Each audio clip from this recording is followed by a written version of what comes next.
No! Hello, it's Olivia, who filmed most of this video with our mic muted. If you don't know who I am, welcome! I am a full-time graphic designer and illustrator for content creators and streamers, and something I get approached about a lot is how to set up a commission business or a freelance design career for content creators. So I have been doing this since around May 2019, so about a year and a half now.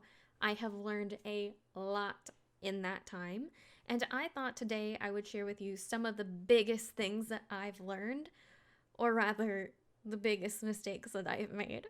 If you are at all interested in getting into doing commissions or freelance design work, listen to these and do not make the same mistakes as me. I am begging you. So the first big mistake is not getting a deposit. I now take a minimum 50% deposit.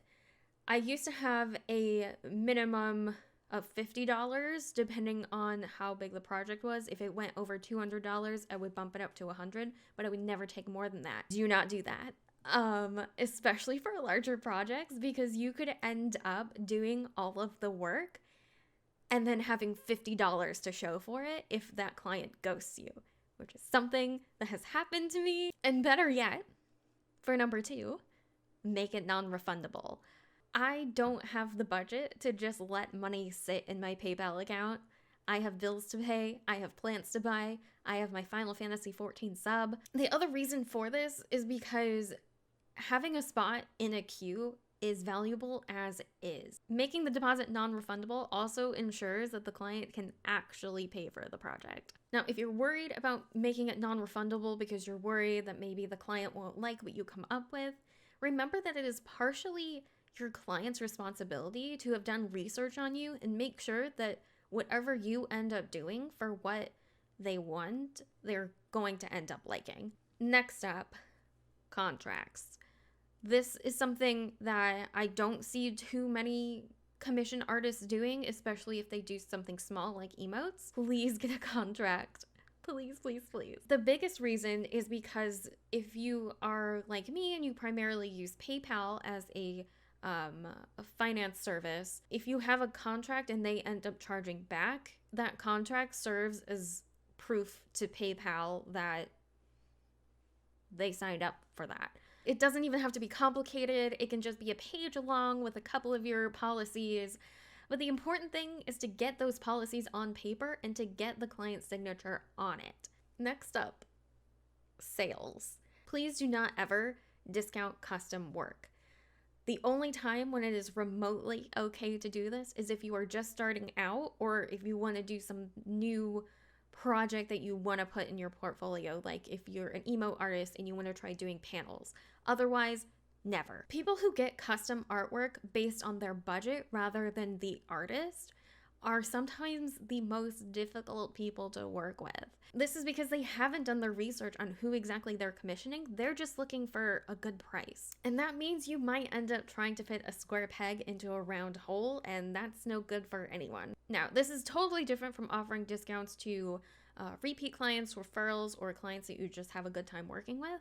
But keep them minimal so that you aren't broke afterwards. The next one is a big one that I am still working on and kind of figuring out as someone who regularly does larger design projects that take a long time, and also as someone who has a significant wait list. I feel so much pressure to start everyone's project immediately because I'm worried that otherwise they're gonna run away and not want to work with me. I promise that's not the case. You do not have to work with every commission inquiry you get right away. People can wait. I made this mistake and I ended up working on about 15 commissions all at the same time. And these aren't small projects. These aren't just like one emote. These are full rebrands, huge animations, full illustrations. It was awful. And even when I had a good day where I made a ton of progress on 4 projects, there were still 11 others that I didn't even touch. Every project was slowed down, delayed, everything was taking longer. A couple people got frustrated. I'm so sorry. So this year, I started a new queue system where instead of giving people an exact week that I was definitely going to start their project, I started limiting the number of commissions that I was working on at once. And instead, just giving people a queue number and saying, hey, when I finish all enough projects in front of you, then your spot will be up. I can give you an estimate as to when that will start, but I can't guarantee anything because so many things can happen. Like projects going out of scope, someone going on vacation, me needing time off. It is so hard to predict all of that stuff. I also have a wait list now that I will always reach out to whenever I have a significant amount of openings coming up, and I will always reach out to them first. So you don't have to worry about not being able to take in new leads. Start a wait list, reach out to all those people when you have openings, and then it's all good and you aren't stressed. The last one I want to talk about, which might, I don't know, confuse some people, is not working over Twitter DMs or Discord. I cannot do it. There's a few reasons. Some of them are personal and some of them are very practical. I get so much anxiety around Twitter DMs and Discord DMs. They always make me so nervous.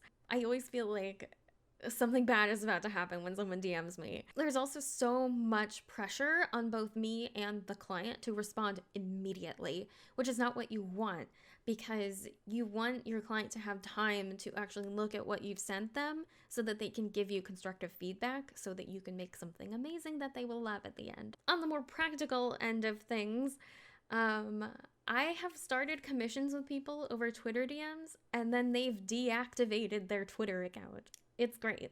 The other big reason, and honestly, this is reason enough, is that I do all of my work through email so that it's all in one place. I can better manage it. I can sort everything into different folders. I can tell exactly like what priority level everything is. And it's not just taking up all of my DMs that I might miss too. I am very bad at looking at a DM notification and then completely forgetting it. Can't do that so much in email because there's only a handful of things in there. And I don't necessarily use email so much for personal use, whereas I do with Twitter and Discord. Okay, so those are some things that I have learned over the last year and a half or so of working as a freelance artist designer for content creators. But this goes for any sort of commission-based design business as well. If you have any advice or mistakes that you've made that you would like to share and help other people, that would be amazing. Leave those in the comments below. If you have any questions, I do stream every Tuesday, Thursday, and Saturday at 4 p.m. Eastern over on Twitch, so I will leave a link down below if you are interested in coming and hanging out. I would love to see you there. Otherwise, thank you so much for watching, and I hope you have a wonderful rest of your day. Bye!